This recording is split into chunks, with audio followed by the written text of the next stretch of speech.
Yo tout le monde, cette exploration fascinante! Aujourd'hui, on plonge dans un sujet qui brille, qui scintille, qui fait rêver, la richesse! Mais pas n'importe laquelle, celle des empires les plus riches de l'histoire.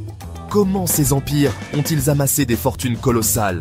Était-ce grâce à l'or, aux épices, aux routes commerciales stratégiques ou encore à la force brute de leur conquête?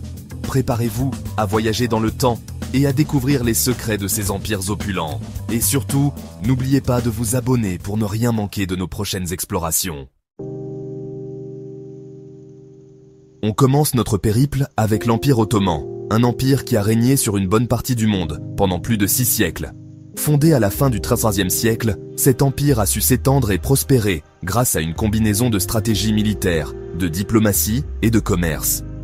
Les Ottomans ont su tirer parti de leur position géographique unique, située à la croisée de l'Europe et de l'Asie, pour devenir une puissance incontournable.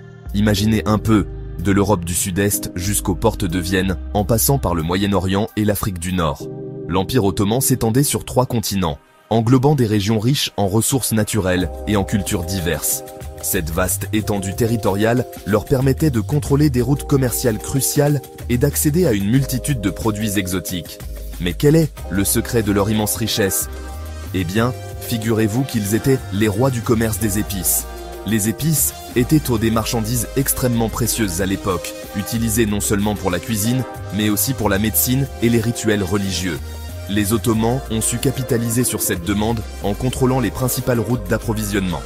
Poivre, cannelle, clous de girofle, muscade.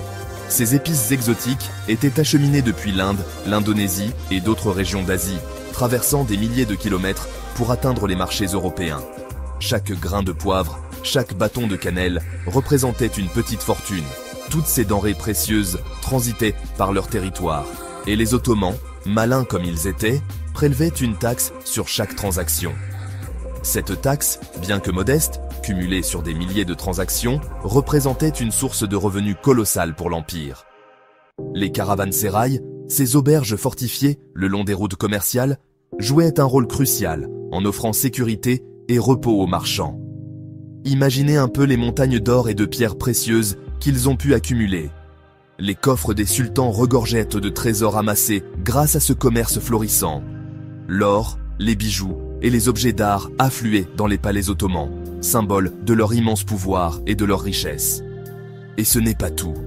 L'Empire ottoman, c'était aussi des routes commerciales stratégiques, contrôlant des passages clés entre l'Orient et l'Occident. Les routes terrestres et maritimes, sous leur contrôle, permettaient de relier les marchés de l'Asie à ceux de l'Europe, facilitant ainsi l'échange de biens, de cultures et d'idées. Constantinople, leur capitale, était un véritable carrefour du monde, où les richesses affluaient de tous côtés. Marchands, diplomates, aventuriers, tous se pressaient aux portes de Constantinople, contribuant à la prospérité de l'Empire. La ville était un centre névralgique de commerce et de culture, où se mêlaient influences européennes, asiatiques et africaines. Tous se pressaient aux portes de Constantinople, contribuant à la prospérité de l'Empire. Les marchés de la ville étaient animés par une foule bigarrée de marchands venus des 4 coins du monde, échangeant des marchandises, des histoires et des savoirs. Cette effervescence commerciale et culturelle faisait de Constantinople une ville unique en son genre. On peut dire que les sultans ottomans savaient comment faire fructifier leur business. Leur habileté à gérer et à tirer profit du commerce des épices a été un facteur clé de leur longévité et de leur succès. Grâce à leur vision et à leur sens des affaires, l'Empire ottoman a laissé une empreinte indélébile dans l'histoire du commerce mondial. On passe maintenant à un autre mastodonte de l'histoire, l'Empire romain. Un empire qui a laissé une empreinte indélébile sur le monde, non seulement par sa puissance militaire, mais aussi par sa capacité à accumuler des richesses colossales, des gladiateurs, des aqueducs, des toges, et une richesse incroyable. Les Romains ont su transformer leur empire en une machine à générer de la prospérité. Chaque élément de leur société, des jeux de gladiateurs aux infrastructures comme les aqueducs, contribuait à leur grandeur. Comment ont-ils fait? Eh bien, disons qu'ils n'étaient pas du genre à faire dans la dentelle. Leur devise « Veni, vidi, vici » « Je suis venu, j'ai vu, j'ai vaincu » Cette phrase, attribuée à Jules César, résume parfaitement leur approche. Ils étaient déterminés implacables et surtout incroyablement efficaces dans leur conquête. Et chaque victoire, chaque nouveau territoire conquis rapportait son poids en or, littéralement. Les Romains ne se contentaient pas de conquérir des terres, ils en tiraient un profit immense. Les trésors des royaumes vaincus étaient ramenés à Rome, enrichissant encore plus l'Empire. Les Romains imposaient des tribus aux peuples vaincus, un peu comme un loyer pour avoir le droit d'exister sous leur domination. Ces tribus prenaient de nombreuses formes, or, argent, mais aussi des ressources naturelles et des produits agricoles. On parle ici d'or, d'argent, de nourriture, de matières premières. Bref, de quoi remplir les coffres de Rome jusqu'à la gueule. Les richesses affluaient de toutes parts, permettant à l'Empire de financer ses armées, ses infrastructures et de maintenir un niveau de vie élevé pour ses citoyens. Et ce n'est pas tout. L'expansion de l'Empire, c'était aussi l'accès à de nouvelles terres fertiles, de nouvelles mines, de nouveaux marchés. Ces nouvelles acquisitions permettèrent de diversifier l'économie romaine et d'assurer une croissance continue. Un cercle vertueux qui a fait de Rome une puissance économique sans précédent. Les Romains savaient comment tirer parti de chaque ressource, chaque opportunité, pour renforcer leur domination et leur prospérité. Alors oui, on peut dire que les Romains étaient de redoutables guerriers, mais c'étaient aussi des gestionnaires hors pair. Leur capacité à organiser, administrer et exploiter les ressources de leur empire est ce qui les a vraiment distingués et a permis à Rome de devenir une légende de l'histoire. Chapitre 3. Bienvenue dans un voyage à travers le temps, où nous allons explorer l'impact monumental de la révolution industrielle sur l'Empire britannique. On traverse maintenant les siècles pour arriver à un empire qui a marqué l'histoire, l'Empire britannique. Cet empire, à son apogée, était si vaste et puissant qu'il influençait presque tous les aspects de la vie mondiale. Le soleil ne se couche jamais sur l'Empire britannique. Vous connaissez la phrase ? Cette expression célèbre illustre parfaitement l'étendue géographique de l'Empire, qui s'étendait sur tous les continents habités. Eh bien, ce n'était pas qu'une image. En effet, à tout moment de la journée, le soleil brillait toujours sur une partie de l'Empire britannique, que ce soit en Inde, en Australie, en Afrique ou dans les Amériques. À son apogée, l'Empire britannique couvrait près d'un quart de la surface du globe. Cela signifie qu'un quart de la population mondiale vivait sous la domination britannique, bénéficiant ou souffrant de ses politiques. Mais comment sont-ils devenus si riches ? La richesse de l'Empire britannique ne provenait pas seulement de ses vastes territoires, mais aussi de son ingéniosité et de son exploitation des ressources. La réponse est simple, la révolution industrielle. Cette période de transformation rapide a vu l'émergence de nouvelles technologies et méthodes de production qui ont révolutionné l'économie mondiale. Grâce aux machines à vapeur, aux usines et aux innovations technologiques, la Grande-Bretagne est devenue l'atelier du monde. Les usines textiles, en particulier, ont joué un rôle crucial dans cette transformation. Ils produisaient en masse des produits manufacturés qu'ils vendaient ensuite à travers leur vaste empire colonial. Et devinez quoi ?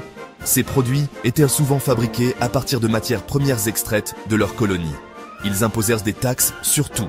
Chaque transaction commerciale, chaque produit importé ou exporté était soumis à des taxes, ce qui remplissait les coffres de la couronne britannique. Du thé en Inde au coton d'Amérique, chaque transaction rapportait gros à la couronne britannique. Les plantations de thé en Inde et les champs de coton en Amérique étaient des sources majeures de revenus. Ajoutez à cela l'exploitation des ressources naturelles de leurs colonies et vous obtenez un empire richissime, dominant le commerce mondial d'une main de fer. Le charbon, par exemple, était une ressource essentielle pour alimenter les machines à vapeur. On peut dire que les Britanniques ont su profiter de la révolution industrielle pour s'imposer comme la première puissance mondiale. Londres est devenu le centre financier du monde et l'Empire britannique a laissé une empreinte indélébile sur l'histoire. Chapitre 4. Direction l'Espagne.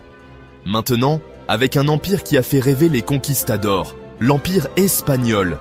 Imaginez un peu la découverte du Nouveau Monde, des cités d'or légendaires et des montagnes d'argent à perte de vue. L'Amérique du Sud, c'était un peu le jackpot pour les Espagnols. Ils ont pillé les trésors des empires aztèques et incas, ramenant en Europe des quantités astronomiques d'or et d'argent. Les galions espagnols, chargés de ces précieux métaux, sillonnaient les océans, alimentant les caisses de l'Empire. Mais attention, cette richesse soudaine a aussi eu son revers de la médaille. L'afflux massif d'or a provoqué une inflation galopante en Espagne, déstabilisant l'économie du pays. On peut dire que l'or des Amériques a été à la fois une bénédiction et une malédiction pour l'Empire espagnol. Chapitre 5. On termine notre voyage avec un empire aussi vaste que puissant, l'Empire mongol. Des steppes d'Asie centrale jusqu'aux portes de l'Europe, les hordes mongoles, menées par le légendaire Gengis Khan, ont bâti un empire colossal. Leur secret?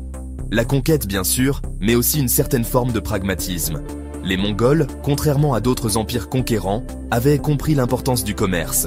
Ils ont sécurisé les routes commerciales, notamment la célèbre route de la soie, et encouragé les échanges entre l'Orient et l'Occident. Caravaniers, marchands, ambassadeurs, tous circulaient librement à travers l'empire, payant des taxes aux Mongols en échange de leur protection. Et ça rapportait gros. L'empire mongol est devenu un carrefour commercial incontournable, où les richesses affluaient de tous côtés. On peut dire que les Mongols, en plus d'être de redoutables guerriers, étaient aussi de fins stratèges économiques. Et voilà, c'est la fin de notre exploration des empires les plus riches de l'histoire. J'espère que ce voyage dans le temps vous a plu. Si c'est le cas, n'hésitez pas à liker la vidéo et à vous abonner à la chaîne pour plus de contenu fascinant. Et dites-moi en commentaire quel empire vous a le plus impressionné par sa richesse. Moi, personnellement, je suis bluffé par la puissance économique de l'Empire britannique. Sur ce, je vous dis à très bientôt pour une nouvelle plongée dans l'histoire passionnante de notre monde.